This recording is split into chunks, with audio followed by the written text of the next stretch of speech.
അപ്പൊ അതുകൊണ്ട് ഇതൊക്കെ നമ്മൾ ജനങ്ങൾക്ക് പറഞ്ഞു. നബി സല്ലല്ലാഹു അലൈഹി വസല്ലം തങ്ങൾ പറഞ്ഞതാണ്, ഞങ്ങളെ കുറിച്ചും പറഞ്ഞിട്ടുണ്ട്. ഇദാ കസുറ ഖുതബാഉ മനാബിരിക്കും, ഒരു കാലഘട്ടം വരുമെന്നോ ഇഷ്ടംപോലെ പ്രാസംഗികന്മാരുണ്ടാവുന്നു ഖിയാമത്ത് നാളിന്റെ അടയാളം. വല്ല പഞ്ഞമുണ്ടോ? ഒരു നെറ്റിനകത്ത് ആരെ വേണം, ഏത് ഐറ്റം വേണം, നെറ്റ് അടിച്ചാൽ മതി. ഇവിടെ ആണ്ട് നിറച്ച 10 ദിവസത്തെ ആള് കമ്മിറ്റി കൂടും. ഏത് ഐറ്റം വേണം? ഇച്ചിരി നീട്ടുന്ന ഒരാൾ, ഇച്ചിരി കുറുക്കുന്ന ഒരാൾ, ഇച്ചിരി മീഡിയം പോകുന്ന ആൾ, സ്ലോ മോഷനിൽ പോകുന്ന ആൾ, കുറച്ച് സൂപ്പർ ഫാസ്റ്റ്, ഏത് ഐറ്റം, നല്ല പാട്ട് കൂത്തി, ഏത് ഐറ്റം വേണമെങ്കിലും നമുക്കൊന്നുണ്ട് സംഭവം ഇല്ലേ?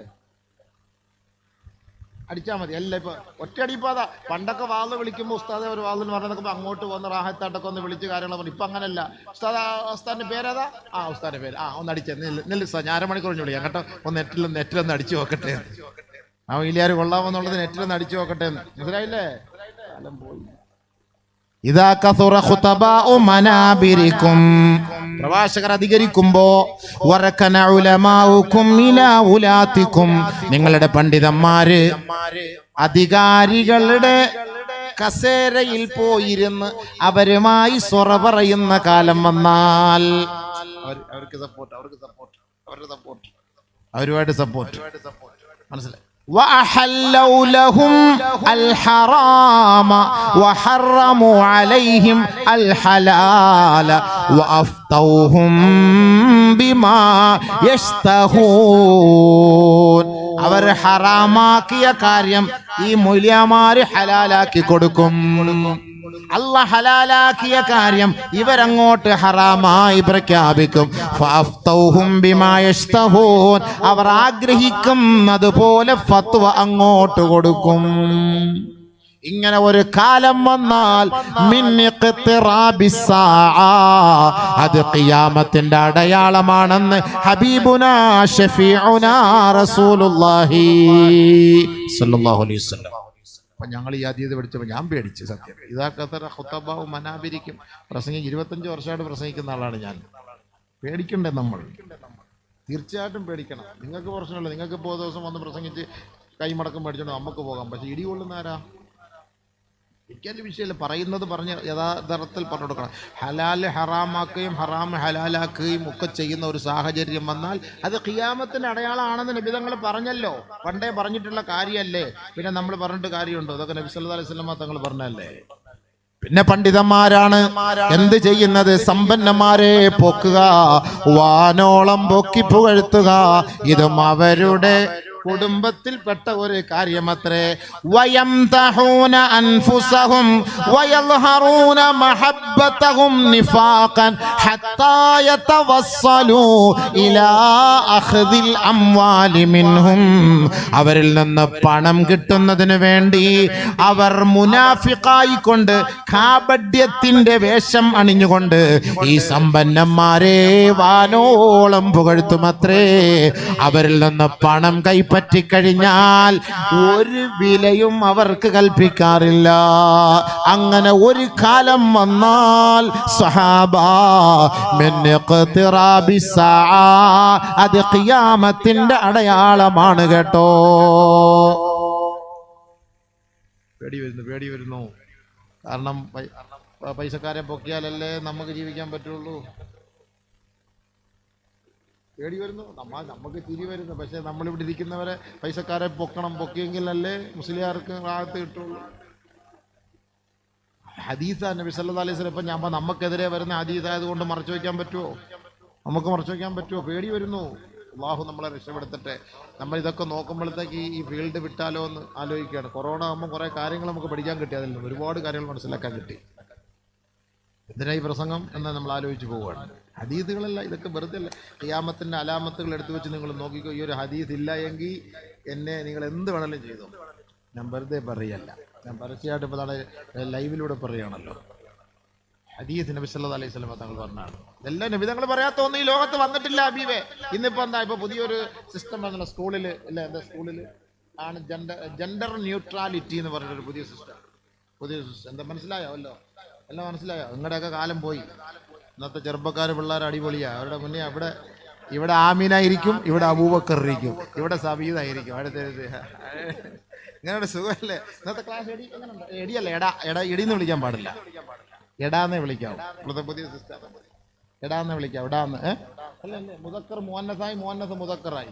നബി സല്ലല്ലാഹു അലൈഹി വസല്ലം തങ്ങൾ പറഞ്ഞ കാലഘട്ടം ആണ് പെണ്ണാവും പെണ്ണാണാവുന്ന ഇത് അന്നേ പറഞ്ഞ സംഭവമല്ല. ഈ ജെൻഡർ ന്യൂട്രാലിറ്റിക്ക് ഉണ്ടാവൂന്ന് ഹബീബായ തങ്ങൾ പറഞ്ഞത് ഇത് ഇന്ന് വരാതിരിക്കുവോ?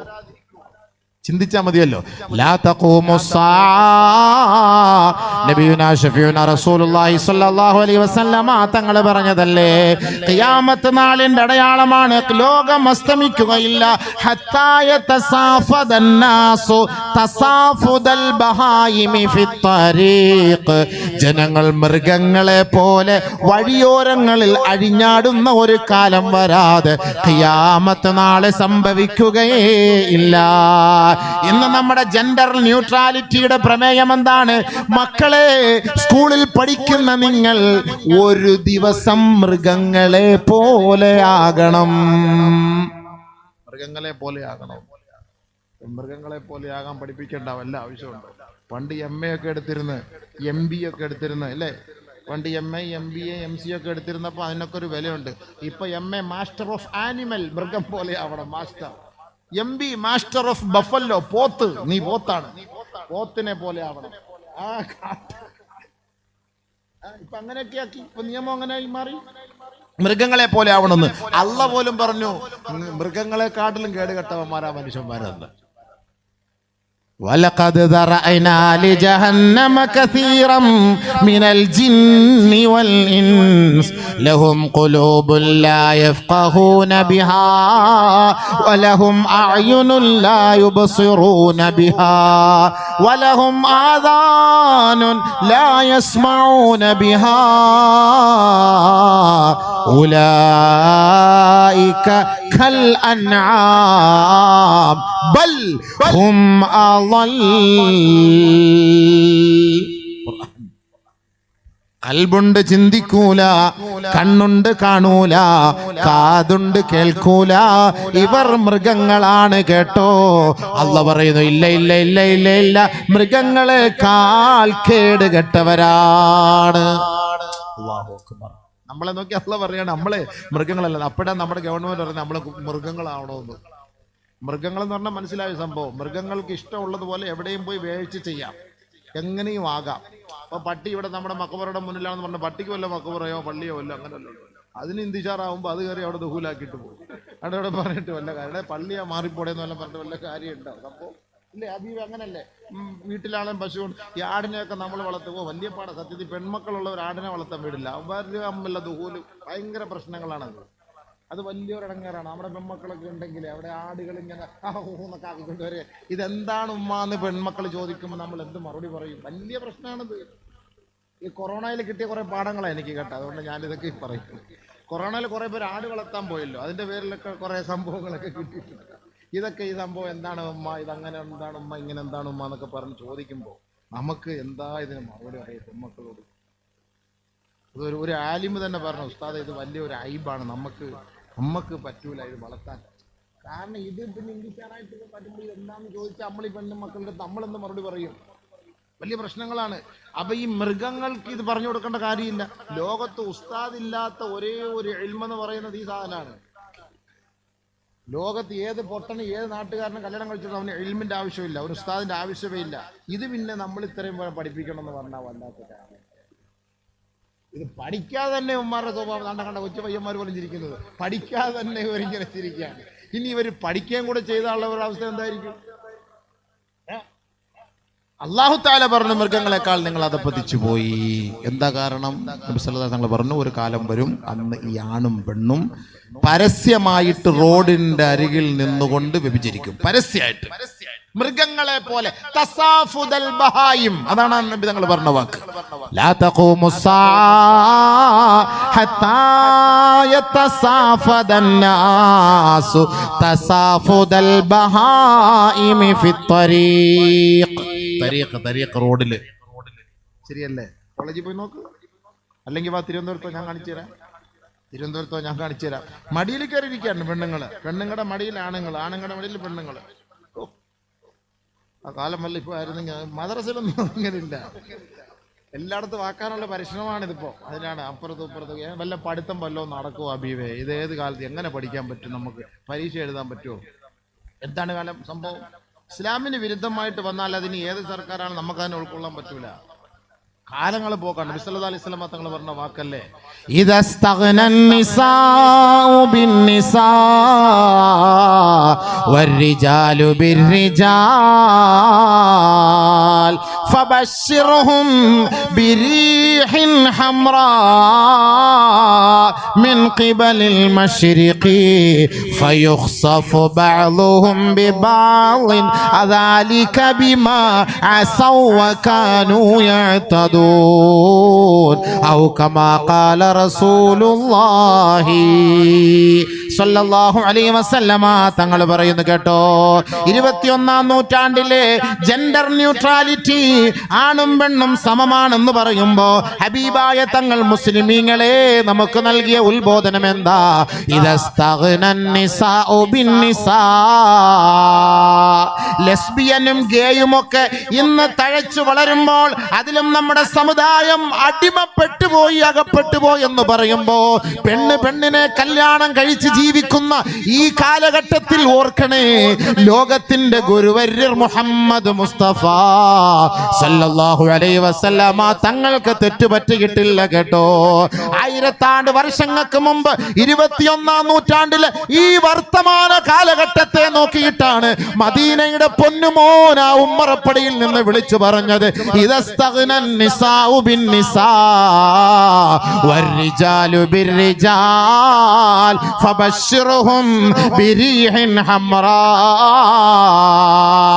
ആണ് ആണിനെ കൊണ്ടും പെണ്ണ് പെണ്ണിനെ കൊണ്ടും സ്വർഗഭോഗത്തിലൂടെ അവർ സംതൃപ്തിപ്പെടുന്ന ഒരു കാലഘട്ടം വന്നാൽ പ്രകൃതിക്ഷോഭങ്ങളെ നിങ്ങൾ പ്രതീക്ഷിച്ചു കൊള്ളണേ, മാരകമായ വിപത്തുകളെ നിങ്ങൾ പ്രതീക്ഷിച്ചു കൊള്ളണേ. അതിലൂടെ അവരുടെ കോലം തന്നെ മറിക്കപ്പെടുമെന്ന് ഹബീബുനാ ഷഫീഉനാ റസൂലുള്ളാഹി സ്വല്ലല്ലാഹു അലൈഹി വസല്ലം. ഭൂകമ്പം, ഭൂമികുലുക്കം, ഉരുൾപൊട്ടല്, ഭയങ്കരമായ മഴ, ഭയങ്കരമായ കാറ്റ്, തീക്കാറ്റ്, ഇതൊക്കെ നിങ്ങൾ പ്രതീക്ഷിച്ചോ? എപ്പോ? ആണിനെ കൊണ്ട് തൃപ്തിപ്പെടുമ്പോൾ ഗേ, പെണ്ണ് പെണ്ണിനെ കൊണ്ട് തൃപ്തിപ്പെടുമ്പോൾ ലെസ്ബിയൻ, ഇങ്ങനത്തെ ഒരു കാലം നിങ്ങളുടെ ജീവിതത്തിലേക്ക് വന്നാൽ നിങ്ങൾ പ്രതീക്ഷിച്ചോ? ഇപ്പൊ എത്ര വർഷം കൊണ്ടാണ് ഈ ഉരുൾപൊട്ടൽ നടക്കുന്നത്? നിന്നിട്ടുണ്ടോ? ഇന്നലെയും പൊട്ടിയില്ലേ? മിനിഞ്ഞാന്നും പൊട്ടിയില്ലേ? ഇല്ലേ? എത്ര നാള്, എത്ര വർഷം കൊണ്ട് ഉരുൾപൊട്ടിക്കൊണ്ടിരിക്കുകയാണ്. തൊടുപുഴയിൽ ഒരു കുടുംബം തന്നെ ഒലിച്ചു പോയില്ലേ? ബഹുമാനപ്പെട്ട ഉമാമ റളിയല്ലാഹു തആല അൻഹ ആയിഷ ബീവിയോട്, സഹാബാക്കളടക്കം നബി തങ്ങളുടെ പത്നിയായ ആയിഷ ബീവിയോട് പോയി ചോദിക്കുകയാണ്, യാ ഉമ്മൽ മുഅ്മിനീൻ ഹദ്ദിസ്നി അനി സൽസലാ. നല്ലപോലെ ശ്രദ്ധിക്കണേ മക്കളെ. ആദരവായ റസൂലുള്ളാഹി തങ്ങളുടെ പ്രിയതമയാണ്, പ്രിയപത്നിയാണ്. 2600-ൽ പരം ഹദീസുകൾ ലോകത്തോട് പഠിപ്പിച്ചു കൊടുത്ത, റിപ്പോർട്ട് ചെയ്ത മഹദിയാണ് മഹദിയായ ആയിഷ സിദ്ദീഖ റളിയല്ലാഹു തആല അൻഹ. ആയിഷ സിദ്ദീഖയോട് ബഹുമാനപ്പെട്ട സഹാബാക്കൾ പോയി ചോദിക്കുകയാണ്, മഹദി അവர்களே, തുടർച്ചയായി ഈ ഉരുൾപൊട്ടൽ സംഭവിക്കുന്നതിന്റെ കാരണം എന്താ? പ്രകൃതിക്ഷോഭം ഉണ്ടാകാനുള്ള കാരണം എന്ത്? മഹദി അവர்களെ ഒന്ന് പറഞ്ഞു തരുവോ? ഹദ്ദിസിനി അനി സൽസലാ. എന്തുകൊണ്ടാണ് ഈ ഉരുൾപൊട്ടൽ സംഭവിക്കാനുള്ള കാരണമെന്ന് മഹദി അവர்களോട് ബഹുമാനപ്പെട്ട സഹാബാക്കൾ ചോദിച്ചപ്പോ ബഹുമാനപ്പെട്ട ആയിഷ സിദ്ദീഖ റളിയല്ലാഹു തആല അൻഹ മറുപടി പറയുകയാണ്, ഖാലത്ത് ഇദസ്തബാഹു അസ്സിനാ. ഇഷ്ടാനുസരിച്ച് ആണിനോടോ പെണ്ണ് പെണ്ണുമായിട്ട് ഭോഗിക്കാം. അങ്ങനെ ഒരു അനുവാദം എന്ന് വരുന്നോ അന്ന് നിങ്ങൾ പ്രകൃതിക്ഷോഭം പ്രതീക്ഷിച്ചോ? ആയിഷ റളിയല്ലാഹു അൻഹ. ഇപ്പൊ അങ്ങനല്ലേ? ഇപ്പൊ വന്നല്ലോ നിയമം, അങ്ങനല്ലേ? കല്യാണം കഴിക്കാൻ പാടില്ല. 18 വയസ്സായ പെണ്ണുമായിട്ട് എവിടെ വേണേലും നിനക്ക് പോകാം, രാത്രി റൂം എടുക്കാം, താമസിക്കാം, ജീവിക്കാം. ഇപ്പൊ ഈ ബഹുഭാര്യത്വം കൂടെ നിരോധിക്കാൻ പോകാന്ന് പറയുന്നിട്ട് അപ്പൊ നമ്മളെല്ലാം കുടുങ്ങും. ഒന്നുകൂടെ കെട്ടണമെന്ന് ആഗ്രഹിച്ചിരുന്ന നടക്കുമെന്ന് തോന്നുന്നില്ല. കാരണം എന്ന് പറഞ്ഞാൽ അത് കുടുങ്ങി പോയാൽ പ്രശ്നമല്ലേ? ഇപ്പൊ അതും കൂടെ നിരോധിച്ചു കഴിഞ്ഞാൽ എന്ത് ചെയ്യും? സംഭവം എന്നാലോചിച്ച് നോക്കി. ബഹുഭാര്യത്വം നിരോധിച്ചു കഴിഞ്ഞാൽ എന്തായിരിക്കും രംഗം? ഇപ്പം നിരോധിക്കാൻ പോവാണ്. തലാക്ക് നിരോധിക്കാൻ പോവാണ്. തലാക്ക് ഇനി പറയാനേ പാടില്ല. മുത്തലാക്ക് അത് ഒഴിവാക്കി ഒന്നിക്കൊണ്ടുവന്ന് അപ്പോഴും മുസ്ലിയാക്കന്മാർ മസാല. അതുകൊണ്ട് പണ്ടേ മസാല ഉള്ളതുകൊണ്ട് നമ്മൾ രക്ഷപ്പെട്ടു പോയി. അപ്പൊ അതുകൊണ്ട് അതിലുമല്ല, ഇനി തലാക്ക് എന്ന് പറഞ്ഞാൽ ഡിവേഴ്സ് എന്ന് പറഞ്ഞ സാധനമേ ഇല്ല. അപ്പം ബഹുഭാര്യത്വം നിരോധിക്കാൻ പോവാണ്. ബഹുഭാര്യത്വം നിരോധിക്കാൻ പോകുമ്പോൾ നമുക്ക് വേറെ പെണ്ണ് കിട്ടാൻ പറ്റൂല. പിന്നെ വേറൊരു ഹിക്കുമത്തുണ്ട്. അതുകൊണ്ട് നമുക്കൊരു ഹയർ തന്നെ, കോടതിയൊക്കെ അങ്ങനെ പറഞ്ഞാൽ നമുക്കൊരു ഹയർ തന്നെയാണ്. പള്ളിയുടെ ലെറ്റർ വേണ്ട, നമുക്ക് രഹസ്യമായിട്ട് വിവാഹം കഴിക്കാൻ. ഇതിപ്പോൾ പള്ളിയുടെ രണ്ടാമതാണെങ്കിൽ ഏതെങ്കിലും ഒരു പള്ളിയുടെ ലെറ്റർ അഡ്ജസ്റ്റ് ചെയ്ത് എഴുതി കൊടുത്തല്ലേ പറ്റുള്ളൂ. അല്ലാതെ പള്ളിയുടെ ലെറ്റർ കൊടുക്കാതെ നിക്കാഹ് കഴിക്കാൻ പറ്റില്ല. ഇതാകുമ്പോൾ എന്താ, രണ്ട് സാക്ഷികളെയും വെച്ച് ഒരു ഉസ്താദ് കൊണ്ടുവന്ന നിക്കാഹ് ഒരു മുറി വെച്ച് നടത്തി തന്ന ഹലാലായില്ലേ? നമുക്ക് പിന്നെ റാഹത്തായിട്ട് കഴിഞ്ഞുകൂടല്ലോ. നമ്മുടെ കളി സംഭവം അവിടത്തല്ലേ നിയമങ്ങളും കൊണ്ടുവരുന്നത്. അപ്പൊ എനിക്ക് തോന്നുന്നു ഏറ്റവും വലിയ സൗകര്യം ചെയ്ത് കൊടുക്കാമെന്നാണ്. ഇതിപ്പോ ഓരോരുത്തർ ഇങ്ങനെ ആഗ്രഹിച്ചിരിക്കണം, ഒന്നുകൂടെ കല്യാണം കഴിക്കണം. എങ്ങനെയാണ് ഈ പള്ളിയിൽ നിന്ന് ലെറ്റർ കിട്ടാത്തതിന്റെ ഒരു വിഷമം? അടുത്ത ഭാര്യ അറിഞ്ഞാൽ അതും പ്രശ്നം. ഇതെല്ലാം ഒരു പ്രശ്നമാണ്, വിഷമിച്ചിരിക്കുകയാണ്. ഇപ്പൊ നിയമം വരാൻ പോവാണ്. സഹോദരിമാരെന്നെ എങ്ങനെയല്ലേ ഇവിടെ നിന്ന് ഓടിക്കുന്ന ലക്ഷണമുണ്ട്. എന്തിനാ നമ്മള് വിഷമിക്കുന്നത്? ഒരു 4 പെണ്ണ് കെട്ടൽ, ഞാനിപ്പോ കെട്ടുന്നില്ലയോ അത് വിഷയം വേറെ. ഞാനൊരു ഹിക്കുമത്ത് പറയാണ്. 4 വിവാഹം കഴിക്കുന്നതോടുകൂടി എന്താ സംഭവിക്കുന്നത്? ഒരു ഭർത്താവിന്റെ ജോലി 4ആയിട്ട് ഡിവൈഡ് ചെയ്യപ്പെടുകയാണ്. ഒരു ഭർത്താവിന്റെ ജോലി 4ആയിട്ട് ഡിവൈഡ് ചെയ്തപ്പെട്ട ഇവക്ക് സുഖമല്ലേ? 1 മണിക്കൂറിൽ ജോലി തീരും ഇവളുടെ പണി, ബാക്കി 23 മണിക്കൂർ നെറ്റി കളിച്ചുകൊണ്ടിരിക്കുക. ഓരോരുത്തർ 4 പേര്, ആമിന, സഫിയ, സബൂറ, ഷാക്കിറ, ഈ 4 പേര് പരിപാടി അങ്ങ് ഏറ്റെടുക്കുക. ഓരോരുത്തർ, ഒരാൾ തുണി കഴുകുക, ഒരാൾ വസ്ത്രം കഴുകുക, ഒരാൾ അവരെ ആശുപത്രി കൊണ്ട്, ഒരാൾ അടുക്കളയിൽ പണിയെടുക്കുക. എന്താ റാഹത്ത്! അവരവരുടെ പണി കഴിഞ്ഞ്, സബൂറ നീ തീർന്ന, ഞാൻ എൻ്റെ പണി തീർത്തടി, നീ എൻ്റെ പണി തീർന്നില്ല, ഇല്ല എനിക്ക് കുറച്ചുണ്ടടി, ഒന്ന് സഹായിച്ചു തരുമോ? അത് വേണമെങ്കിൽ അവരുടെ തമ്മിലുള്ള ബന്ധങ്ങളാണ്. 4 രീതി ഇസ്ലാം പഠിപ്പിച്ച രീതി അങ്ങനെയാണ്. അബീബേ, നമ്മൾ കല്യാണം കഴിക്കണോ വേണ്ടെന്നല്ല, ഇസ്ലാം നൽകുന്ന സ്ത്രീകൾക്കുള്ള ഏറ്റവും വലിയ, എല്ലാവരും പറയും എന്തൊരു ക്രൂരതയായി കാണിക്കുന്നതെന്ന്. എന്ത് ഒരിക്കലും ക്രൂരതയല്ല സഹോദരന്മാർ, അങ്ങനെ ചിന്തിക്കരുത്. ക്രൂരതയാണോ? ഒരു ഭർത്താവിന് 4 ഭാര്യ എന്ന് പറയുമ്പോൾ 4 പേരും കൂടെ ചേർന്ന് ഡിവൈഡ് ചെയ്ത് ജോലി മാറ്റുകയാണ്. അവർക്ക് എത്ര സന്തോഷമാണത്. എന്നാൽ തിരിച്ചു നോക്കിക്കോ, ഇസ്ലാം അങ്ങനെ വെച്ചിരുന്നെങ്കിലോ, ഒരു ഭാര്യയ്ക്ക് 4 ഭർത്താവായിരുന്നെങ്കിലോ? ഇവിടുന്ന് പരസ്യമായിട്ട് പറയാൻ പറ്റൂല.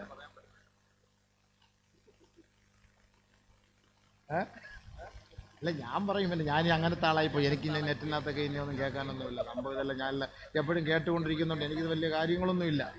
നമ്മൾ എന്തെല്ലാം സ്വർഗം പറഞ്ഞാലും ആഖിറം പറഞ്ഞാലും നരകം പറഞ്ഞാലും എല്ലാം നമുക്ക് പ്രശ്നം തന്നെയാണ്. അത് പറയുന്നവർ പറഞ്ഞുകൊണ്ടിരിക്കും. നമ്മൾ നമ്മുടെ ദീനിന്റെ കാര്യങ്ങളല്ലേ നമ്മൾ പറയുന്നത്. അപ്പൊ 4 ഭർത്താവ് ഒരു ഭാര്യയ്ക്ക് വന്നാൽ, ഈ പെൺകുട്ടി ഇവൾ ഒരു ഗർഭമുണ്ടായാൽ ആരാണ് ഭർത്താവ്, ആരാണ് ഉപ്പ, എവിടെയാണ് പ്രശ്നം വരും? ചർച്ച വരൂല്ലേ? പ്രകൃതിയോടുകൂടി യോജിക്കുന്ന മതമാണ് പരിശുദ്ധമായ ഇസ്ലാം. അത് നമ്മളെ ചിന്തിക്കണം. ഈ 4 ഭർത്താക്കന്മാരുടെ ഉത്തരവാദിത്തം ഈ ഒരു പെണ്ണിന് ഒറ്റയ്ക്ക് എടുക്കാൻ പറ്റുമോ? ഇപ്പോഴത്തെ പാന്റ് എന്ന് പറഞ്ഞ ചാക്ക് പോലത്തെ സാധനം, ഇത് കഴുകണമെങ്കിൽ തന്നെ 3 മണിക്കൂർ വേണം ഒരെണ്ണം കഴുകണമെങ്കിൽ തന്നെ. ഇത് നമ്മൾ ചിന്തിച്ചു നോക്കണം. അങ്ങനെയാണ് സംഭവങ്ങൾ. അപ്പൊ അതുകൊണ്ട് ബഹുമാനമുള്ള സഹോദരങ്ങളെ, ഇസ്ലാം അത് അനുവദിച്ചിരിക്കുന്ന നന്മയാണത്, തെറ്റല്ല. അത് നന്മയ്ക്ക് വേണ്ടിയിട്ടാണ്. പക്ഷെ അവരൊരു തെറ്റായിട്ട് അത് കാണുന്നു. ഒരിക്കലും ഇസ്ലാമിന്റെ മതം പ്രകൃതിയോട് യോജിച്ച മതമാണ്. ഒരിക്കലും ഇസ്ലാം പ്രകൃതിക്ക് എതിരായ മതമേ അല്ല. അതാദ്യം ചിന്തിക്കണം. അത് നമ്മൾ ചിന്തിക്കാത്തതുകൊണ്ടാണ്, മനസ്സിലാക്കാത്തത് കൊണ്ടാണ്. അതുകൊണ്ട് ഹബീബായ റസൂലുള്ളാഹി സ്വല്ലല്ലാഹു അലൈഹി വസല്ലമ തങ്ങൾ കാലേ കൂട്ടി പറഞ്ഞത് ഇന്നത്തെ ഈ കാലഘട്ടത്തിൽ അത് സംഭവിക്കുന്നു.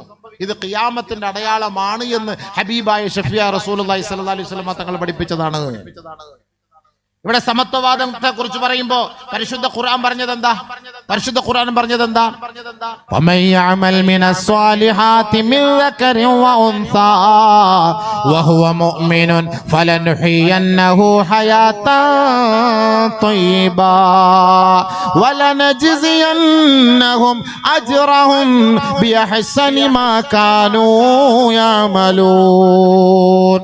പരിശുദ്ധമായ ഖുർആൻ പറയുകയാണ്, ഇസ്ലാം സ്ത്രീകൾക്ക് 3 പദവികളാണ് നിശ്ചയിച്ചിട്ടുള്ളത്. അതിൽ 1 എന്ന് പറയുന്നത് പുരുഷനേക്കാൾ സ്ത്രീക്ക് ഇസ്ലാം പദവി നൽകുകയാണ്. 2, സ്ത്രീയും പുരുഷനും സമമാണ്. ഏത് വിഷയത്തിൽ? വിശ്വാസത്തിന്റെ വിഷയത്തിൽ, അവരുടെ കർമ്മങ്ങളുടെ വിഷയത്തിൽ, അവരുടെ സ്വഭാവത്തിന്റെ വിഷയത്തിൽ സ്ത്രീയും പുരുഷനും സമമാണ്, തുല്യമാണ്. 3, പുരുഷന് സ്ത്രീകളെക്കാൾ സ്ഥാനമാണ്. ഈ 3 കാര്യമാണ് പരിശുദ്ധ ഇസ്ലാം ലോകത്തോട് പഠിപ്പിക്കുന്നത്. ഒരിക്കലും സ്ത്രീയും പുരുഷനും തുല്യമാവുകയേയില്ല. തുല്യമാകും ഒരേ ഒരു സന്ദർഭത്തിൽ മാത്രമാണ്. അത് ഒന്ന് വിശ്വാസത്തിലാണ്. ഈമാൻ കാര്യം 6 ഇസ്ലാം കാര്യം 5. അത് പുരുഷനും സ്ത്രീക്കും അത് സമമാണ്. പുരുഷൻ 2 റക്അത്ത് നമസ്കരിച്ചാലും സ്ത്രീ 2 റക്അത്ത് നമസ്കരിച്ചാലും തുല്യമായ കൂലിയാണ് അവർക്ക് നൽകപ്പെടുക. സ്ത്രീ നോമ്പെടുത്താലും പുരുഷൻ നോമ്പെടുത്താലും അവർക്ക് തുല്യമായ കൂലിയാണ് അല്ലാഹു നൽകുക. സ്ത്രീ തഹജ്ജുദ് നമസ്കരിച്ചാലും പുരുഷൻ തഹജ്ജുദ് നമസ്കരിച്ചാലും തുല്യമായ കൂലിയാണ് അല്ലാഹു നൽകുക. സ്ത്രീ ഖുർആൻ പാരായണം നടത്തിയാലും പുരുഷൻ ഖുർആൻ പാരായണം നടത്തിയാലും തുല്യമായ പദവിയാണ് അല്ലാഹു നൽകുക.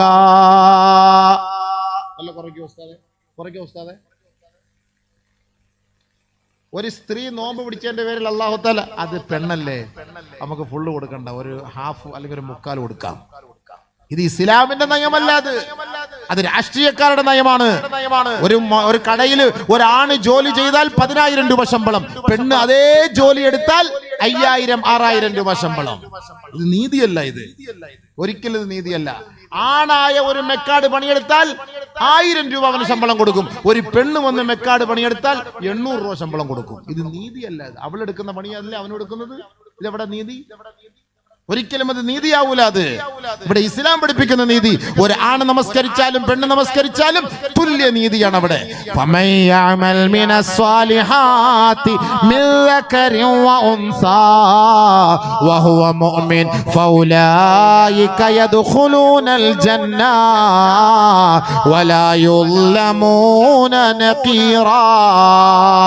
ആണാകട്ടെ പെണ്ണാകട്ടെ അവരൊരു നന്മയാണോ അവർ ചെയ്യുന്നതെങ്കിൽ തീർച്ചയായും അവരെ സ്വർഗത്തിൽ അല്ലാഹു പ്രവേശിപ്പിക്കുക തന്നെ ചെയ്യും. വലായുല്ലമൂന നഖീറാ, അവരോട് ഒരു അണുകിട പോലും അല്ലാഹു അതിക്രമം പ്രവർത്തിക്കുകയേ ഇല്ല. ആണ് ചെയ്താലും പെണ്ണ് ചെയ്താലും നന്മയാണോ അവർ ചെയ്യുന്നത് അവർക്ക് തുല്യമായ വേതനമാണ് പരിശുദ്ധ ഇസ്ലാം നൽകുന്നത്. മഹദിയായ ഉമ്മു സലമ റളിയല്ലാഹു തആല അൻഹാ നബിയുനാ റസൂലുള്ളാഹി തങ്ങളോട് ചോദിച്ചില്ലേ, നബിയേ നിങ്ങൾ പുരുഷന്മാർ അള്ളാന്റെ മാർഗത്തിൽ സമരമുഖത്തിൽ പോകുമ്പോ അല്ലാഹു തആല അവർക്ക് ഉയർന്ന പ്രതിഫലം നൽകാറുണ്ടല്ലോ. ഞങ്ങളെ സ്ത്രീകളായി പോയതിന്റെ പേര് അബലകളും ചബലകളുമായി തള്ളപ്പെട്ടിരിക്കുകയല്ലേ. പുരുഷന്മാർക്ക് അല്ലാഹു നൽകുന്ന കൂലി ഞങ്ങൾക്ക് എന്തേ അല്ലാഹു നൽകാത്തത്? ബഹുമാനപ്പെട്ട മഹദിയായ ഉമ്മു സലമ റളിയല്ലാഹു തആല അൻഹാ നബിയുനാ റസൂലുള്ളാഹി തങ്ങളോട് ചോദിച്ചപ്പോ ഹബീബായ തങ്ങൾ പോലും അത്ഭുതത്തോടെ തലകുനിച്ചു പോവുകയാണ്.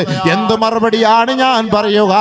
ഇദാ നസലൽ അമീൻ മലക്ക് ജിബ്രീൽ അലൈഹിസ്സലാം, ജിബ്രീൽ അലൈഹിസ്സലാത്തു വസ്സലാം ഇറങ്ങി വന്നുകൊണ്ട് മഹദിയായ ഉമ്മു സലമ റളിയല്ലാഹു തആല അൻഹയുടെ ചോദ്യത്തിന് ഇതാ മറുപടിയായി ഓതി കൊടുക്കുകയാണ്. കേട്ടോ, ഇന്നൽ മുസ്ലിമീന വൽ മുസ്ലിമാത് വൽ മുഅ്മിനീന വൽ മുഅ്മിനാത് വൽ ഖാനിതീന വൽ ഖാനിതാത് വസ്സാദിഖീന വസ്സാദിഖാത് വസ്സാബിരീന വസ്സാബിറാത് വൽ ഖാശിഈന വൽ ഖാശിആത് വസ്സാബിരീന വസ്സാബിറാത്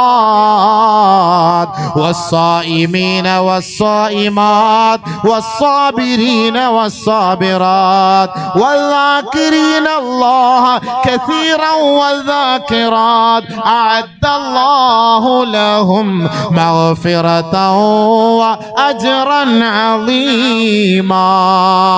മുസ്ലിമായ ആണായാലും മുസ്ലിമത്തായ പെണ്ണായാലും വിശ്വാസിയായ ആണായാലും വിശ്വാസിനിയായ പെണ്ണായാലും നോമ്പ് പിടിച്ച ആണായാലും നോമ്പ് പിടിച്ച പെണ്ണായാലും നാം അല്ലാഹുവിനെ അനുസരിക്കുന്ന ആണായാലും അനുസരിക്കുന്ന പെണ്ണായാലും ദിക്ർ ചെയ്യുന്ന ആണായാലും ദിക്ർ ചെയ്യുന്ന പെണ്ണായാലും അല്ലാഹുവിനെ സ്മരിക്കുന്നവരാരാണോ അവർക്ക് ഉന്നതമായ പ്രതിഫലമാണ് അല്ലാഹു തആല ഒരുക്കി വച്ചിരിക്കുന്നത് എന്ന് ആണിനും പെണ്ണിനും സമത്വത്തിന്റെ ആയത്ത് ഇതാ ഇറക്കുകയാണ്.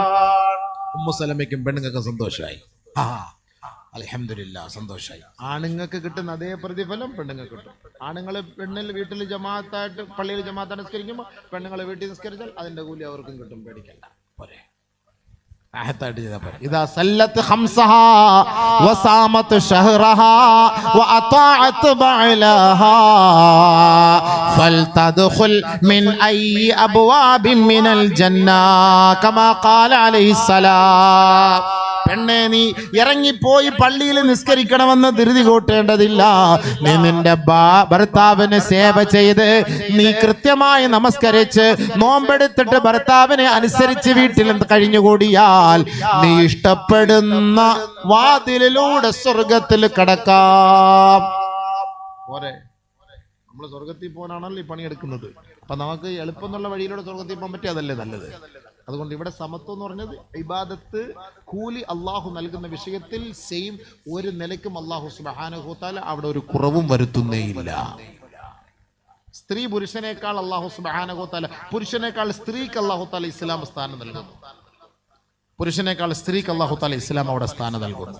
എങ്ങനെ നൽകുന്നു? ഉമ്മ, ആണിലും പെണ്ണിലും വെച്ച് ഏറ്റവും കൂടുതൽ ഇസ്ലാം നൽകുന്ന സ്ഥാനം ഉമ്മക്കാണ്.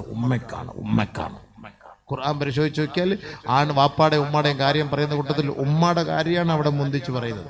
ഹമലതുഹു ഉമ്മുഹു വഹ്നൻ അലാ വഹ്ൻ വഫിസാലുഹു ഫി ആമൈൻ അനിഷ്കുർ ലീ വലിവാലിദൈക്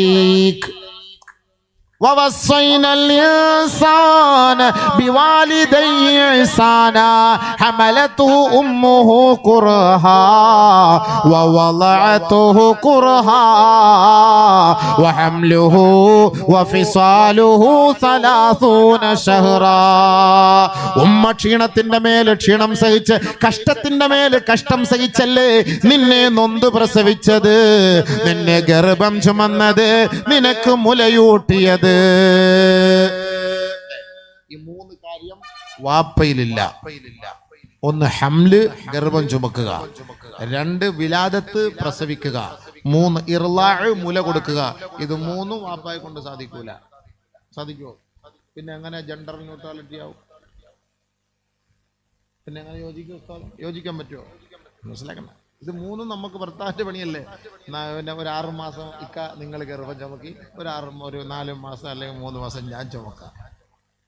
അല്ലെങ്കിൽ കുറച്ചാൾ നിങ്ങൾ പാൽ കൊടുക്കും, കുറച്ചാൾ ഞാൻ പാൽ കൊടുക്കാം. ചൈനക്കാരൻ അവിടെ ഈ പാലുണ്ടാക്കി വെച്ച് അവിടെ ഈ പെണ്ണുങ്ങളെ ജോലിക്ക് പോവാം. ചൈനയിൽ പെണ്ണുങ്ങൾ ജോലിക്ക് പോകുന്നുണ്ട്. പുരുഷന്മാർക്ക് ഈ പാൽ കൊടുക്കുന്ന പോലെ സുനാപ്പി ഉണ്ടാക്കി വെച്ചിട്ട് ഈ പിള്ളേരെ ഇങ്ങനെ പാൽ കുടിപ്പിക്കും ചൈനയിൽ. ഇതൊക്കെ നമ്മൾ ഈ കാര്യം പറയുമ്പോൾ നിങ്ങൾ തെറ്റിദ്ധരിച്ച് സെക്സാന്നൊന്നും കരുതരുത്. ഇതൊക്കെ ഇന്നത്തെ കാലഘട്ടത്തിൽ ഇതൊക്കെ മനസ്സിലാവും. ഇവിടെ ഉസ്താദ് എന്തെങ്കിലും പറയുമ്പോൾ അത് സെക്സാ ഉസ്താദെന്ന് പറയും. ഇവിടെ സർക്കാർ ഇവിടെ പഠിപ്പിക്കാൻ പോവാ സെക്സ്. അന്നേരം പിന്നെ നിങ്ങൾ സർക്കാരിനെ ആരെല്ലാം കുറ്റം പറയുമോ? ആരെല്ലാം പറയുമോ? അത് പരിശുദ്ധമായ ദീന നമ്മൾ ഈ പറയുന്നത്. ഖുർആനും ഹദീസും വെച്ചിട്ട് നമ്മൾ പറയാണ്. ഇത് നമ്മൾ ഇന്നത്തെ കാലത്ത് മനസ്സിലാക്കാൻ വേണ്ടി പറയാണ്. ഇത് സെക്സ് ഒന്നുമല്ല, ചിന്തിക്കാൻ വേണ്ടി പറയാണ്. മനസ്സിലാക്കണം. എന്നാൽ അതിനെക്കാട്ടിലും കേടുകെട്ട നിലയിലാണ്. ഇപ്പം ആ പാഠ്യ പദ്ധതിയൊക്കെ നമ്മൾ നോക്കിയാൽ അതിൻ്റെ 40ാമത്തെ അധ്യായത്തിൽ കാണാൻ പോകുന്നതെന്ന് പറഞ്ഞാൽ മെൻസസ് ആയ ഒരു സ്ത്രീയുമായിട്ട് ശാരീരികമായി ബന്ധപ്പെടുന്നതിന് കുഴപ്പമില്ല. അതൊക്കെ ബുദ്ധിക്ക് നിരക്കാത്ത കാര്യമാണ്. അത് ഏത് മതക്കാർ പറഞ്ഞാലും നമ്മുടെ ബുദ്ധി വെച്ചിട്ട് കൈകാര്യം ചെയ്യാന്ന് നമുക്ക് അംഗീകരിക്കാൻ പറ്റും. ഖുർആൻ പറഞ്ഞ എന്താ? യസ്അലൂനക അനിൽ മഹീദ് ഖുൽ ഹുവ അദാ ഫഅതസിലുൻ നിസാഅ ഫിൽ മഹീദ്. ഈ സമയത്ത് നിങ്ങൾ ഒരു കാരണവശാലും ശാരീരികമായി ബന്ധപ്പെടാൻ പാടില്ല, ഋതുമതിയായി ബന്ധപ്പെടാൻ പാടില്ല. ഖുർആനല്ലേ, നമ്മൾ അതിനല്ലേ അംഗീകരിക്കേണ്ടത്. നമ്മുടെ നിയമപുസ്തകം അതാണ്. അതുകൊണ്ട് ബഹുമാനമുള്ള സഹോദരങ്ങളെ, നമ്മൾ ചിന്തിക്കണം. ഈ കൊറോണ വന്നതോടുകൂടി നമുക്കുണ്ടായ ഒരു പ്രശ്നം എന്ന് പറയട്ടെ, ഓൺലൈൻ വഴിയായി എല്ലാ ബന്ധങ്ങളും. കൊറോണ നൽകിയ ഏറ്റവും വലിയൊരു പാഠം എന്തെന്ന് പറഞ്ഞാൽ ഓൺലൈൻ വഴി ബന്ധങ്ങൾ രൂഢമൂലമായി. ധാരാളം ബന്ധങ്ങൾ കൂടി. കുട്ടികൾ പഠിക്കുന്നത് ഓൺലൈനിലായി. അപ്പൊ ഇന്ന് വരെ മൊബൈൽ എന്ന് കണ്ടിട്ടില്ലാത്ത കുട്ടികൾ മൊബൈലുമായിട്ടുള്ള ബന്ധം സ്ഥാപിക്കാൻ തുടങ്ങി. എത്ര കുട്ടികൾ മൊബൈൽ കിട്ടാത്തതിന്റെ പേരിൽ ആത്മഹത്യ ചെയ്തു? എത്ര കുട്ടികൾ 10 വയസ്സായ കുട്ടികൾ. ഇന്ന് നോക്കിക്കോ. അങ്ങനെ ആ മൊബൈലിൽ ആ കുട്ടികൾക്കൊരു ശീലം വന്നപ്പോ ഇന്ന് മക്കൾ വീട് വിട്ട് പുറത്തു പോകാൻ ആഗ്രഹിക്കുന്നില്ല. വാപ്പായ്ക്ക് എവിടെയും പോണോ? പോയിക്കോ, ആ മൊബൈൽ ഞാൻ. ഉമ്മാക്ക് എളുപ്പമായി. ഇവളുടെ ശല്യത്തിൽ നിന്ന് ഒഴിവാക്കാൻ വേണ്ടി ഒരു മൊബൈൽ അങ്ങോട്ട് കൊടുക്കും. ഇപ്പൊ ഇഷ്ടം പോലെ 2-3 മൊബൈൽ ഉണ്ടല്ലോ. ആൾക്കാർക്ക് ഇഷ്ടാനുസരിച്ച് എന്ത് ചെയ്യാം. ഇപ്പം ഫ്രീ ആയിട്ട് എന്താ പറഞ്ഞ 0% ഇൻട്രസ്റ്റ് എന്നും പറഞ്ഞിട്ട് ഒരിക്കലും അങ്ങനെ നിങ്ങൾ വിശ്വസിക്കേ വേണ്ട. ഇൻട്രസ്റ്റ് ഇല്ലാതെ ഒരിക്കലും ഒരു മൊബൈലും കിട്ടൂല കേട്ടോ. അങ്ങനെ ആരും ധരിക്കുകയേ വേണ്ട. അതിൻ്റെ ഫുൾ ഡീറ്റെയിൽസ് നിങ്ങളെടുത്ത് വായിച്ചു നോക്ക്. ബാങ്കുമായിട്ട് കണക്ഷനാണ്. ആ ബാങ്കിൻ്റെ കണക്ഷൻ വെച്ച് നോക്കുമ്പോൾ അത് ഇൻട്രസ്റ്റ് തന്നെയാണ്. അത് പഠിക്കണം. നമ്മൾ വിചാരിക്കുന്നത് പലിശയൊന്നും ഇല്ലല്ലോ ഉസ്താദേ, പലിശ തന്നെ ഉണ്ട്. അത് പഠിക്കാത്തതുകൊണ്ടാണ്. Zero interest. നിങ്ങളെന്താ പിന്നെ യത്തീമായ മക്കളെ നിങ്ങൾക്ക് ഫ്രീ ആയിട്ട് അവർ തരാൻ? ഇതൊക്കെ നമ്മളെ പറ്റിക്കല്ലേ അബീവേ. നമ്മളെല്ലാം ആരാണ്? വെറും വിഡ്ഢികളല്ലേ. നമ്മളെ പറ്റിക്കല്ലേ ഈ ലോകം മൊത്തം. നമ്മളെ മുഴുവൻ ഈ കൊറോണ എന്ന് പറഞ്ഞാൽ നമ്മളെ പറ്റിച്ച് എത്ര പൈസ കിട്ടിയേ? എത്ര പേര് സമ്പന്നരായി? കേവലം 2 രൂപ 1.5 രൂപയ്ക്ക് ആർക്കും വേണ്ടാത്ത മാസ്ക് വെച്ച് കോടിക്കണക്കിന് വിറ്റ് കാശ് എത്ര ഉണ്ടാക്കി? സാനിറ്റൈസർ ആർക്കും വേണ്ടാത്ത സാധനമാണ്. എത്ര പേര് കാശുണ്ടാക്കി? പരിശുദ്ധ ഇസ്ലാം പഠിപ്പിച്ചെന്താ? നിങ്ങൾ നമസ്കരിക്കുമ്പോൾ ഒളുവെടുക്കണം, ഭക്ഷണം കഴിക്കുമ്പോൾ ഒളുവെടുക്കണം, നേരം വെളുക്കുമ്പോൾ എഴുന്നേറ്റ ഉറക്കൽ നിന്ന് രാത്രി നിങ്ങൾ എഴുന്നേറ്റ ഉടനെ രാത്രി നിങ്ങൾ എഴുന്നേറ്റാൽ നിങ്ങൾ പല്ല് തേക്കണം. നിങ്ങൾ മുഖവും മുൻകൈയും കഴുകാതെ കണ്ട് പാത്രത്തിൽ കൈയിടരുത്, ഒളുവെടുക്കുന്ന വെള്ളത്തിൽ കൈയിടരുത്. നബിയുനാ റസൂലുള്ളാഹി.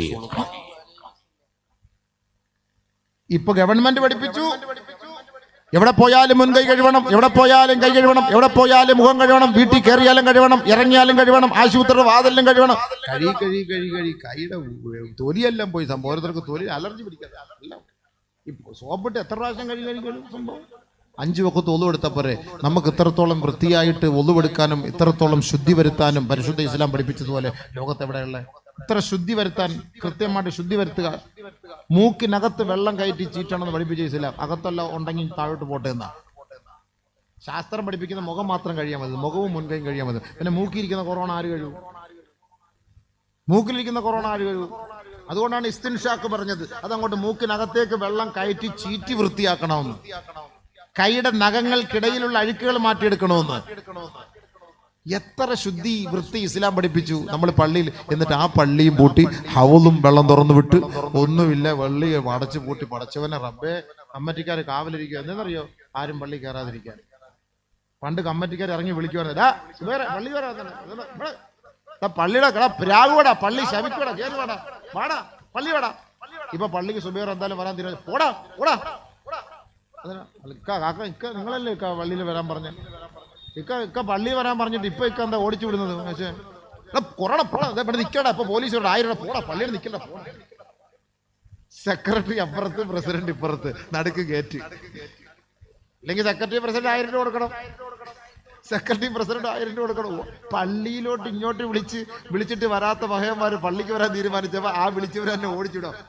ഓടിക്കൊടുക്കില്ലാതെ തിരുവനന്തപുരത്ത് കൊല്ലം വരെ യാത്രയിൽ മൂത്രമൊഴിക്കാൻ പള്ളി കയറാൻ നോക്കിയിട്ട് എല്ലാം പൂട്ടിയിട്ടേക്ക്. ഒരു രക്ഷയില്ല. മാസ്ക് ഇല്ലാതെ മൂത്രമൊഴിക്കാൻ പറ്റൂല.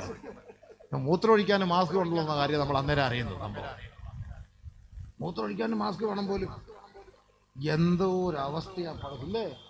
എന്തായാലും റാഹത്തായി. കമ്മിറ്റിക്കാർക്കൊക്കെ സുഖമായി. കാരണം നിസ്കാരം ഇല്ലാത്തതുകൊണ്ടേ പള്ളി കൂടെ പൂട്ടിയിട്ടുണ്ട്. അവർക്ക് റാഹത്തായി. നിങ്ങളുടെ കാര്യം പറയല്ല കേട്ടാ, അവർക്ക് റാഹത്തായി.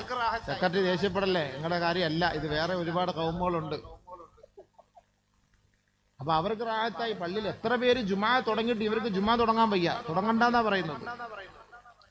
എന്നാലോ കൊറോണ നൽകിയ പാഠം കേട്ടോ. നബിയുനാ റസൂലുള്ളാഹി തങ്ങൾ പറഞ്ഞത് എന്താ? ഇദാ ഹസബഹു അംറുൻ ഫസിഅ ഇലസ്സലാ. നബിയുനാ റസൂലുള്ളാഹി തങ്ങൾക്കോ മദീനയിലോ ആ നാട്ടിലോ ഒരു പ്രശ്നം വന്നാൽ, ഒരു ബുദ്ധിമുട്ട് വന്നാൽ, ഒരു പ്രയാസം വന്നാൽ, ഒരു ദാരിദ്ര്യം വന്നാൽ, ഒരു മാരകമായ രോഗം വന്നാൽ ഹബീബുനാ റസൂലുള്ളാഹി തങ്ങൾ മക്കളോട്, കുടുംബക്കാരോട്, നാട്ടുകാരോടും സഹാബത്തിനോടും പറയും, അമറഹും ബിസ്സലാ, അമറഹും ബിസ്സലാ, സല്ലൂ സല്ലൂ സല്ലൂ. ഇദാ അസാബത്തുഹും ഫാഖത്തുൻ, അവർക്ക് കഞ്ഞി കുടിക്കാൻ വഴിയില്ലാതെ വന്നാൽ, അവർക്ക് ഭക്ഷണം കിട്ടാതെ വന്നാൽ, അവർ ദാഹത്തിലും പരവേശത്തിലുമായി പോയാൽ അവരെല്ലാവരും നേരെ സഹാബാക്കളോട് പറയും, അമറഹും സല്ലൂ, നിങ്ങൾ നമസ്കരിക്കണേ, നമസ്കരിക്കണേ. നമസ്കാരത്തിലൂടെ ഏത് മാരക രോഗങ്ങളെയും അല്ലാഹു ഒഴിവാക്കി തരും. ഏത് കട ദുഃഖങ്ങളും അല്ലാഹു വീട്ടിത്തരും. ഏത് ഇടങ്ങേറും മുസീബത്തുകളും അല്ലാഹു ഉയർത്തിക്കളയും. അതുകൊണ്ട് അല്ലാഹുവിന്റെ റസൂൽ പഠിപ്പിച്ചത് ഏത് പ്രയാസങ്ങൾ വന്നാലും നമറഹും ബിസ്സലാ,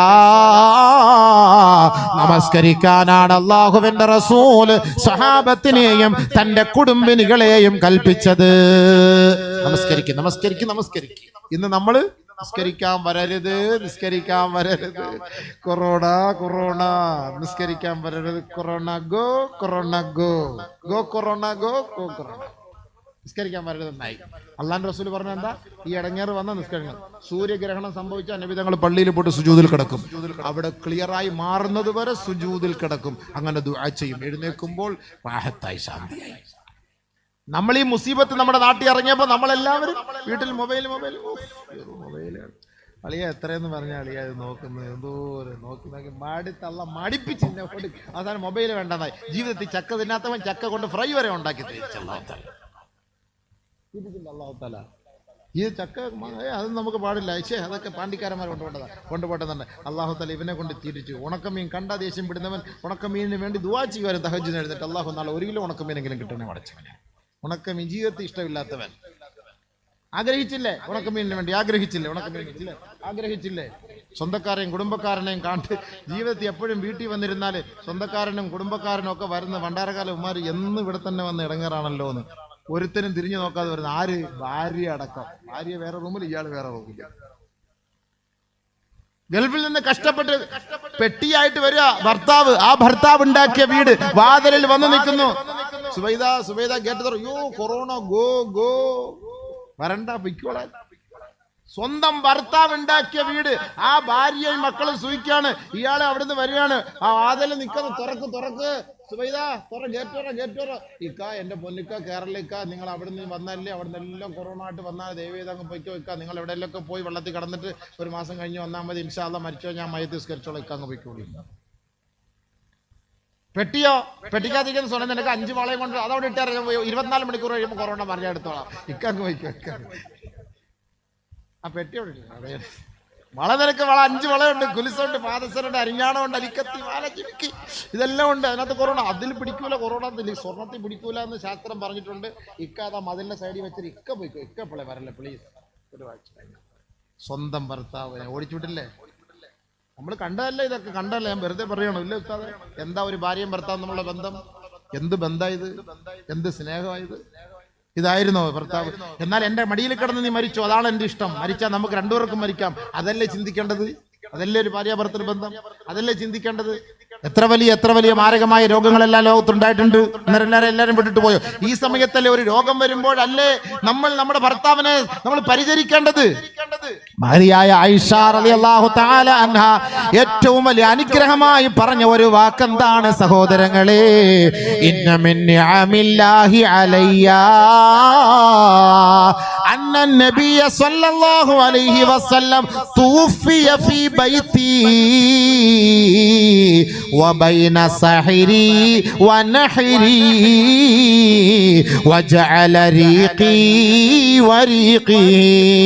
മഹദിയായ ആയിഷ റളിയല്ലാഹു തആല അൻഹ പറയുകയാ, അല്ലാഹു എനിക്ക് ചെയ്ത അനുഗ്രഹങ്ങളിൽ ഏറ്റവും വലിയ അനുഗ്രഹം ഏതെന്ന് പറയട്ടെയോ? ആദരവായ ഹബീബായ ഷഫീആയ റസൂലുള്ളാഹി സ്വല്ലല്ലാഹു അലൈഹി വസല്ലം തങ്ങൾ വഫാത്തായത് എന്റെ നെഞ്ചിൽ കിടന്നിട്ടാണ്. മാത്രമല്ല എന്റെ ഉമിനീരും എന്റെ തുപ്പുനീരും നബി സല്ലല്ലാഹു അലൈഹി വസല്ലം തങ്ങളുടെ ഉമിനീരും അല്ലാഹു ഒരുമിപ്പിച്ച് യോജിപ്പിച്ചത് എനിക്ക് അല്ലാഹു ചെയ്ത അനുഗ്രഹങ്ങളിൽ ഏറ്റവും വലിയ അനുഗ്രഹമാണ്. കൊറോണയുടെ സമയത്ത് നമ്മളെങ്ങാണ് ഒന്ന് തുമ്മിയാൽ, ഭർത്താവിന്റെ മുന്നിൽ ഭാര്യ തുമ്മിയാൽ, ഭാര്യയുടെ മുന്നിൽ ഭർത്താവ് തുമ്മിയാൽ, ഈ പറയുമ്പം സെക്സാന്ന് പറയരുത്. ഗവൺമെന്റ് പറഞ്ഞ് നിങ്ങൾ ശാരീരികമായി ബന്ധപ്പെടണം, പക്ഷെ ചുണ്ട് തമ്മി ഉമ്മ വയ്ക്കാൻ പാടില്ല. മാസ്ക് വെച്ചിട്ട് ബന്ധപ്പെടുന്നത് എന്തൊരു പരിപാടിയാണ് പറഞ്ഞ കേട്ടായിരുന്നു നിങ്ങൾ? അങ്ങനെ പറഞ്ഞ ചിലപ്പോൾ അതിപ്പോ പറയുമ്പോൾ ആൾക്കാർ അങ്ങനെ തെറ്റിദ്ധരിക്കും. ആ പ്രത്യേക എംബ്ലം തന്നെ വെച്ചു. ശാരീരികമായി ബന്ധപ്പെടുമ്പോൾ ചുണ്ടും സ്പർശിക്കാൻ പാടില്ല ഭാര്യയും ഭർത്താവും. ഇടയ്ക്ക് ഒരു ഇരുമ്പ് കഷ്ണം എടുത്ത് വെക്കണം. അത് ചൂടാക്കി വെച്ചാൽ ഏറ്റവും നല്ലതായിരുന്നു. പിന്നെ ഒരിക്കലും ചുംബിക്കണ്ടായിരുന്നല്ലോ. എന്താ തുപ്പല് ഉമിനീര് തമ്മിൽ അങ്ങോട്ട് കൊറോണ അതിൽ കൂടെ കയറി ഇതിലെ കൂടെ ഇങ്ങനെ വരുമെന്ന് പറഞ്ഞു. വേറെ ഒന്നും വരില്ല. അപ്പോ നബിതങ്ങൾ പറഞ്ഞ എന്താ? അപ്പൊ ഈ കൊറോണയുടെ സമയത്ത് ഈ കുട്ടികളൊക്കെ പ്രസവിക്കുമ്പോൾ തൊട്ടുകൊടുക്കലില്ല. എന്താ സംഭവം എന്ന് ചോദിച്ചപ്പം കൊറോണ. ഉസ്താദിന് തൊട്ടുകൊടുത്ത ഉസ്താദിന്റെ കൊറോണ അങ്ങനെ എൻ്റെ കുഞ്ഞിക്ക് പിടിച്ചാല് കൊറോണ മോളെന്ന് പേര് വരില്ലേ ഇനി ഭാവിയിൽ. തൊട്ടുകൊടുക്കൽ പരിപാടിയെ ഇല്ലാതായിപ്പോയി. കൊറോണ ഇപ്പോഴും കൊടുക്കുന്നില്ല. ഞാൻ ഈ അടുത്ത സമയത്ത് ഒരു വീട്ടിൽ ഞാൻ പോയി, കുട്ടിക്കാരാ തൊട്ടുകൊടുത്ത്, തൊട്ടൊന്നും കൊടുത്തില്ല, പാങ്ക് വിളിച്ചതേ ഉള്ളൂ, പിന്നെ സംസം വെള്ളം ഇച്ചിരി കൊടുത്തു. അതിന് ഈ തൊട്ട് കൊടുക്കാൻ കൊറോണ അല്ലേ, ഇപ്പൊ അങ്ങനെ കൊടുക്കാൻ പാടുണ്ടോന്ന്. എങ്ങനെയുണ്ട്? ആ സുന്നത്ത് പോയില്ലേ? നമ്മൾ ചിന്തിച്ചു നോക്കി. ഇങ്ങനെയാണോ നമ്മളിങ്ങനെയാണ് ധരിക്കുന്നത്? ഈ കൊറോണ എന്ന് പറഞ്ഞ സംഭവം എന്നറിയോ? നമ്മളെ നശിപ്പിക്കാൻ വേണ്ടി, നമ്മളെ കൊല്ലാൻ വേണ്ടിയുള്ള ഒരു പരിപാടിയാണിത്. ചുമ്മാ വെറുതെ പോയിട്ടൊന്ന് പരിശോധിച്ചിട്ട് കൊറോണ എന്ന് പറഞ്ഞാൽ പെട്ടെന്ന് അറ്റാക്ക് വന്ന് മരിച്ചു. എത്ര പേര് അറ്റാക്ക് വന്ന് മരിച്ചു? ടാന്ന് മലന്നടിച്ച് അവിടെ പോയി പോസിറ്റീവാന്ന് പറയുമ്പോൾ ഇതാ കിടക്കുന്നു. മനുഷ്യനെ പേടിപ്പിച്ച് കൊല്ലാൻ കണ്ടതാണ്. ലണ്ടൻ ഈ കൊറോണ സമയത്ത് ലണ്ടനിൽ ഒരു അവിടുത്തെ യൂണിവേഴ്സിറ്റിയിൽ പിന്നെ ഫുഡിൽ എന്തോ ചെറിയ പോയിസൺ ഉണ്ടായെന്ന് പറഞ്ഞു ഒരു കുട്ടിയെ ഹോസ്പിറ്റലിലൂടെ വയറിന് എന്തോ വേദന.